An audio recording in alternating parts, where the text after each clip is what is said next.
ఇందాక కృష్ణాంజనేయులు గారు జనసేనకి సొంత బలం లేదు, ఎవరు వాళ్ళు బాధపడ్డా నాకేం అభ్యంతరం లేదు అని అన్నారు. సార్ నేను చెప్పాలనుకుంటుంది ఒకటే, ఏమీ లేనప్పుడే మా పార్టీ 2019లో మేము 6% ఓట్ బ్యాంక్ నమోదు చేసాం, 23 లక్షల ఓట్లు పడ్డాయి. అలాంటిది 24లో కూడా మా బలం ఎంత అనేది మాకు ఒక ఐడియా ఉంది, ప్రజలకు కూడా ఉంది ఐడియా. సో మీరు రాబోయే రోజుల్లో మీరు కూడా దాన్ని ఒప్పుకుంటారు, అంగీకరిస్తారు. మీరు మాకు బలం లేదన్నా మేమేం ఫీల్ అవ్వం, ఎందుకంటే మాకు బలం ఉందా లేదా అనేది మాకు క్లారిటీ ఉంది, మా అనాలిసిస్ మాకుంది, మా దమ్మెంతో మాకు తెలుసు. ఇంకొకటి, మీరు అసంతృప్తితో ఉన్నారు రాష్ట్ర వ్యాప్తంగా అని అన్నారు. వీళ్ళకి రావాల్సిన వాటాల విషయంలో పవన్ కళ్యాణ్ గారు మాట్లాడలేదు, దానివల్ల అసంతృప్తిగా ఉన్నారు, మాట్లాడిన వాళ్ళని సస్పెండ్ చేస్తున్నారు, అది వాళ్ళ వాటాలు వాళ్ళు తెచ్చుకుంటే బాగానే ఉంటదని. ఇప్పుడు విస్తృత స్థాయి సమావేశం వాలంటీర్లది కార్యకర్తలది ఎందుకు పెడుతున్నారు అంటే, ఇలాంటి ఇప్పుడు ఒక కుటుంబం అన్నాక నలుగురు అన్నదమ్ముల మధ్య సఖ్యత ఉండాలని ఏమి ఉండదు, నలుగురికి 4 గొడవలు ఉంటాయి, కానీ అల్టిమేట్ విషయం వచ్చేసరికి అందరు కలిసే ఉంటారు.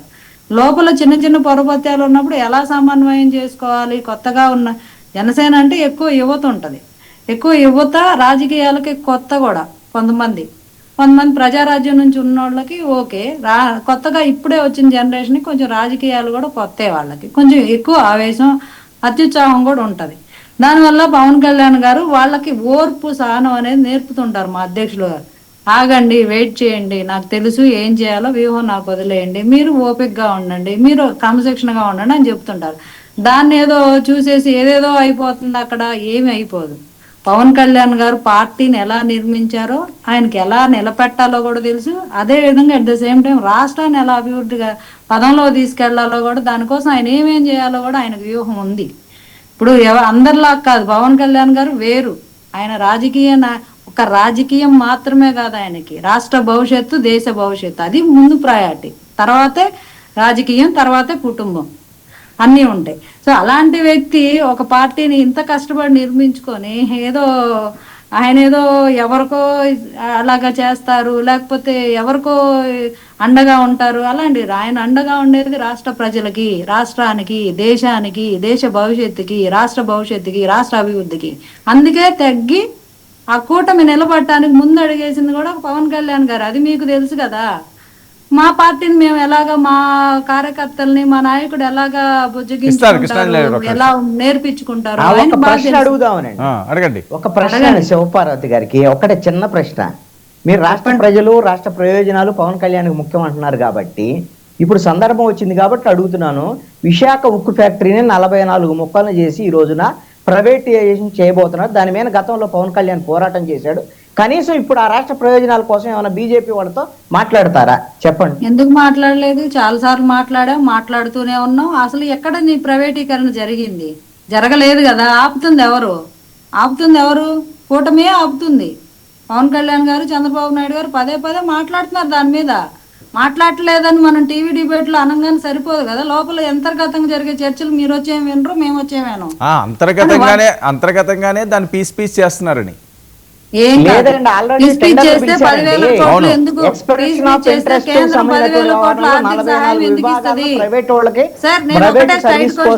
కృష్ణాంజనేయులు గారికి, విశాఖ ఉక్కుని పీస్ చేయాలని కేంద్రం అనుకుంటే 10,000 కోట్లు అప్పు ఎలా ఇస్తుంది చెప్పండి? ఎందుకు ఇస్తుంది అప్పు? ఆర్థిక సహాయం ఎందుకు అందిస్తుంది? 10,000 కోట్ల అప్పు దేనికి ఇచ్చారో, దేనికి వినియోగించింది అడగండి ఒకసారి. దేనికి ఇచ్చారు, దేనికి వినియోగించారు మీరు అత్యుత్సాహం ప్రదర్శించారు. విశాఖ ఉక్కు మీద ఉన్నటువంటి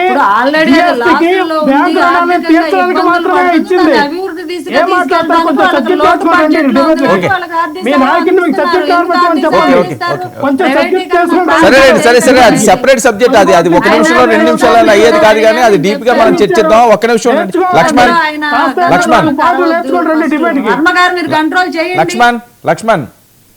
లక్ష్మణ్ ఒక్క నిమిషం. ఓకే శివపార్వతి గారు వెయిట్ మీరు మాట్లాడే ఉండండి. శివపార్వతి గారు నేను ఇస్తాను. లక్ష్మణ్ వినండి. లక్ష్మణ్ నా మాట స్ట్రైట్. పవన్ కళ్యాణ్ గారు అందరిలాంటి వాడు కాదట, ఆయన రాష్ట్రం కోసమే ముందుకు సాగుతున్నాడు, ఇది ఆయన చెప్పేది. సార్ వర్మ గారు, మంచిదే, ఆయన రాష్ట్రం కావచ్చు, దేశం కావచ్చు, ప్రపంచానికి ఉద్ధరించడానికి పాటుపడమన్న మేము వద్దనట్లా, ప్రపంచ నాయకుడు అవ్వండి మేము కాదనట్లా. ప్రపంచం మొత్తం అది ఐకాన్ టవర్స్ కానీ లేదా ఐకాన్ టవర్స్ లాగా ఆయన విగ్రహాలు పెట్టమనండి, మేము వద్దనట్లేదు. కేవలం తన సొంత నియోజకవర్గంలో ఏం జరుగుతూ ఉంది, తన సొంత నియోజకవర్గాన్ని పట్టించుకోలేదంటే దేశం మొత్తం తిప్పేస్తాడంట. ముందు తన సొంత నియోజకవర్గం పిఠాపురంలో ఏం జరుగుతూ ఉంది, దళితుల మీద దాడులు ఎందుకు జరిగినాయి, ఆ టీడీపీ నాయకుడు వెళ్ళి ఒక మహిళని రేప్ చేసి ఇచ్చేస్తే ఆ పిల్లకి న్యాయం చేయలేదు, 10,000 మందికి చీరలు పంచారు. 10,000 మందికి చీరలు పంచితే ఒక ఎన్జిఓ చేస్తా, ఒక నార్మల్ ఒక యూట్యూబర్ చేస్తున్నాడండి, ఒక ఎన్జిఓ చేస్తున్నాడండి. జస్ట్ ఒక 20,000 మందికి 30,000 మందికన్నా ఒక యూట్యూబ్ ద్వారా వచ్చిన డబ్బులు ఒక వ్యక్తి సహాయం చేస్తున్నాడండి. దాని పెద్ద సహాయం చెప్పుకుంటారంటే ఏం నాకు అర్థం కావట్లా. పవన్ కళ్యాణ్ కేవలం 10,000 మంది చీరలకి అమ్మే స్థాయి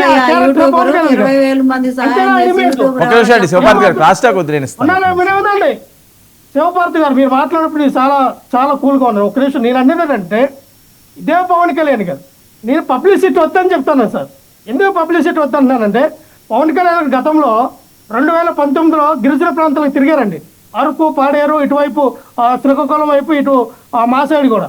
ఈ మొత్తం గిరిజన ప్రాంతాల్లో తిరిగినప్పుడు మీకు రోడ్లు వేస్తాం, డోలీ ప్రయాణం అవసరం లేదు, ఆరోగ్యంగా ఉండడానికి మీకు అక్కడ హాస్పిటల్ నిర్మిస్తాం, అన్ని మౌలిక సదుపాయాలు మీకు ఏర్పాటు చేస్తామన్నారు కదా. మీరు అధికారంలోకి వచ్చి 15 నెలలు అవుతా ఉంది. మీరు చేసింది ఏంటంటే సరే లక్ష్మణ్ ఓకే వాళ్ళు అధికారంలోకి వచ్చి 14 నెలలు 15 నెలలు అయింది. మనం 5 సంవత్సరాలు ఉన్నాం కదా, ఏం చేసాం చెప్పాను సార్. మీరు చెప్తాం, మీరు వినాలి కదా మేమేం చేసాం అనేది. చెప్పండి, మేమేం చేసాం. మీరు మధ్యలోకి వస్తే సార్ వర్మ గారు, పవన్ కళ్యాణ్ గారు ఏం చేశారు? 2 జతలు చెప్పులు ఇస్తాం, కేజీ మామిడి పళ్ళు ఇస్తాం, కప్పుకోవడానికి దుప్పటి ఇస్తాం. ఇవి కాదండి వాళ్ళ జీవితాల జీవన ప్రమాణాలు పెంచేవి కాదండి అవి. గిరిజనులు దాంతో బతికారు. మీరు ఇచ్చిన 2 జతలు చెప్పులు, కప్పుకోవడానికి దుప్పటు, తినడానికి కేజీ పళ్ళు కాదండి వాళ్ళు అడిగేది. ఆ గిరిజనుల ప్రాంతాల్లో జరిగిన గిరిజనుల భూములు కబ్జాలు అయితే ఆ భూములు కబ్జా కాకుండా అడ్డుకన్నా అడుగుతూ ఉన్నారు. వాళ్ళకి రావాల్సిన మెడికల్ కాలేజీలు, గిరిజనులకు కేటాయించిన మెడికల్ కాలేజీలు ఎంతవరకు కట్టలేదు, దానిపైన అడుగుతూ ఉన్నారు సార్. అవన్నీ కబ్జాలు పెద్దిరెడ్డి గారు వాళ్ళు చేశారని కదా, అటవీ భూములన్నీ, అటవీ భూములు ఇవన్నీ కూడా పెద్దిరెడ్డి గారు వాళ్ళు తీసుకున్నారనే కదా. ఇప్పుడు అవే కూడా ఇప్పుడు పెద్దిరెడ్డి గారు వాళ్ళే అటవీ భూములు కొట్టేశారని సజ్జల గారని కదా వాళ్ళు కంప్లైంట్ పెట్టారు. సజ్జల గారు తీసుకున్నారు, ఇంకో వ్యక్తి ఎవరు తీసుకున్నారని కాదు. ఇంతవరకు ఏమి నిరూపించారంటే ఆ భూములు ఏమైనా అటాచ్ చేశారా? అక్రమంగా అన్యక్రాంతమైన తెలియపరిచిందా కోర్టు కానీ గవర్నమెంట్ కానీ? What foolishness sir. మీరు ఒక సీనియర్ జర్నలిస్ట్ గా ఉండి వాళ్ళేదో వాగుతూ ఉంటారు. వాళ్ళు ఏదైనా వాగడం కాదు, ఆల్రెడీ కేసులు ఉన్నాయి. విను లక్ష్మణ్, దాని మీద కేసులు ఉన్నాయి. ఒక బాధ్యతగా సార్, ఒక బాధ్యత గల ఒక జర్నలిస్ట్ గా మీరు ఉన్నప్పుడు మీకు చాలా లోతు పల్లాలు మీకు తెలుసు సార్. సీనియర్ జర్నలిస్ట్ ఒక పదము దానికి శాస్త్రం ఉండాల. నేను అనేదానంటే ఇక్కడ సార్, ఇక్కడ అటువైపు ఇక్కడ ఏదైతే సుగల ప్రీతి విషయంలో ఒక గిరిజన బిడ్డ పాపం ఆవిడ ఒక ధర్నా చేస్తూ ఉంది, నా పెట్టిగా అన్యాయం జరిగింది, న్యాయం చేయండి అని. చీరల జాకెట్లు అడగట్లా, మామిడి పళ్ళు అడగట్లా. కాదు లక్ష్మణ్, నా పాయింట్ ఏంటంటే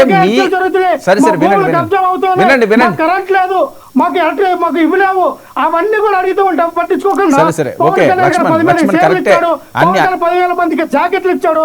ఏం దరిద్రం అండి, మాకు అర్థం కావట్లేదు. సరే అబ్బా, మీరేమి ఇచ్చారు? 5 సంవత్సరాలు ఉన్నారు కదా, గిరిజనులకి ఏం చేశారు?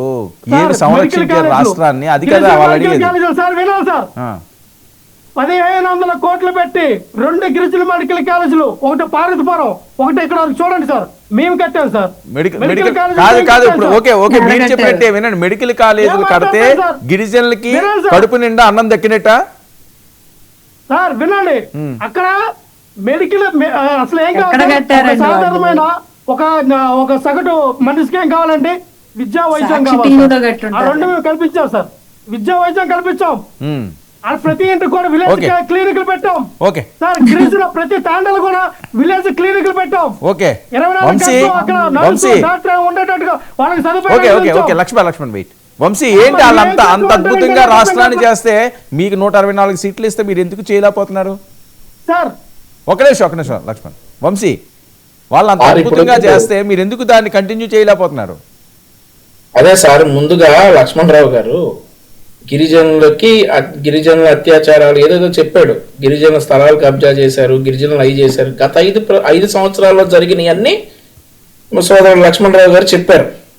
అవన్నీ అరికడతామని పవన్ కళ్యాణ్ గారు చెప్పారు. ఇప్పుడు అవన్నీ లేవు. ఆ గిరిజనుల మీద అత్యాచారాలు లేవు, గిరిజన స్థలాలు కబ్జాలు చేయటాలు లేవు. అనంతబాబు లాంటి ఒక నియంత కింద ఇన్ని రోజులు వాళ్ళందరూ కూడా అరకు పాడేరు ప్రాంతం వాళ్ళందరూ కూడా ఇబ్బందులు లేవు. అవన్నీ ఏం లేవు కాబట్టి ఇప్పుడు వాళ్ళు చాలా ప్రశాంతంగా బతుకుతున్నారు. ప్రశాంతంగా బతుకుతున్నటువంటి గిరిజనులకి పవన్ కళ్యాణ్ గారు ఆయన ప్రేమతో ఆయన పండించుకున్నటువంటి మామిడి పళ్ళు కావచ్చు, చెప్పులు కావచ్చు, దుప్పట్లు కావచ్చు పంచుతున్నారు. తప్పులేదు. ఈయన మెడికల్ కాలేజీల గురించి చెప్తా ఉన్నారు. మెడికల్ కాలేజీలు బిల్డింగ్లు కడితే సరిపోదు సార్. ఆ మెడికల్ కాలేజీ ఎక్విప్మెంట్లు కావచ్చు, పర్మిషన్లు కావచ్చు, అవన్నీ తెచ్చుకోవాలి. అవన్నీ కూడా తెచ్చుకోకుండా ముందు బిల్డింగ్లు కట్టేసి మెడికల్ కాలేజీలు కట్టేసామని. ఇప్పుడు నేనున్నాను సార్, మా అమ్మాయి ఉంది సార్, చిన్నపిల్ల 5 సంవత్సరాలు. 5 సంవత్సరాల పిల్లకి వయసు వచ్చిన తర్వాత ఏదైతే బట్టలు కావాలో అవన్నీ ఇప్పుడే కొనుక్కొని పెట్టుకోరు సార్. పర్మిషన్లు తెచ్చుకోవాలి, తెచ్చుకోవాలి. అవన్నీ ఏం లేకుండా మెడికల్ లక్ష్మణరావు గారు మాట్లాడారు కదా, చెప్పారు కదా,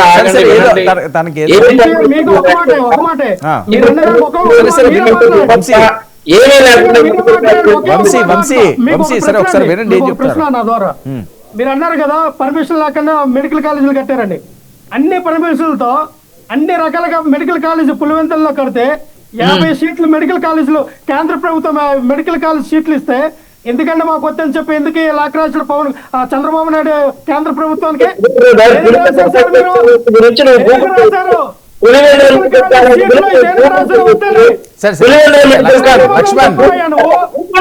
ఎందుకు వస్తావు? ప్రశాంతంగా మాట్లాడుతూ చెప్పారు కదా, వినండి. పులివెందుల మెడికల్ కాలేజీ గురించి మీకు తెలియదేమో మొత్తం కూడా. ఒకసారి గూగుల్ చేయండి, ఏం తెలుస్తుంది. ఇప్పుడు అక్కడ పర్మిషన్ 50 ఇచ్చారు సీట్లు కరెక్టే పులివెందులకి. కానీ అక్కడ మౌలిక సదుపాయాలు ఉన్నాయా, ఏమున్నాయి? పులివెందుల మెడికల్ కాలేజీలో ఎందుకు వద్దన్నారో ఒకసారి గూగుల్ చేయండి, తెలుసు. నేను చేయమని ప్రైవేట్ మెడికల్ కాలేజీలకి మీరు ఏవైతే ప్రైవేట్ మెడికల్ కాలేజీలు ఉన్నాయో వాళ్ళకి అమ్ముకోవడానికి, వాళ్ళకి లబ్ధి చేకూర్చడానికి మీరు వెనక రాశారు. మీరు చెప్తే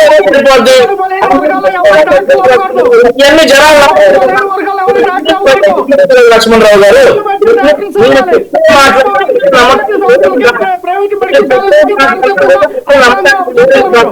ఏంటి సార్ ఇది? వర్మ గారు మీరు మాట్లాడితే మీరు వాస్తవాలు చెప్తే పోలీస్ అంటాడు.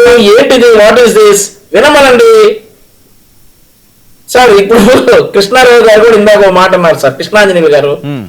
అందరూ సోషల్ మీడియాలో ఉన్నటువంటి కార్యకర్తలందరినీ గొర్రెలాగా వాడుతున్నారు అని చెప్పేసి కృష్ణాంజనేయులు గారు కూడా మాట అన్నారు. కానీ వైఎస్ఆర్ కాంగ్రెస్ పార్టీ కార్యకర్తలందరూ గొర్రెలే, కానీ మా పార్టీ కార్యకర్తలు మా వాళ్ళు ఎవరైనా తప్పు చేస్తే నిలదీస్తారు.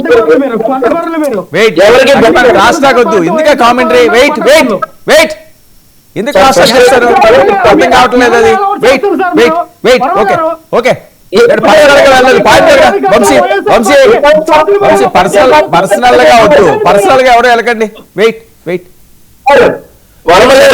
కృష్ణాంజనేయులు గారు అన్నమాట అన్ని పార్టీల సోషల్ మీడియా కార్యకర్తల్ని ఆ పార్టీ నాయకులు గొర్రెల్లాగా వాడుకుంటున్నారని అన్నారు. సరే వంశీ, చంద్రబాబు నాయుడు గారు తూగో పర్యటన, అవును, ఏమున్నాయి అక్కడ ఇబ్బందులు?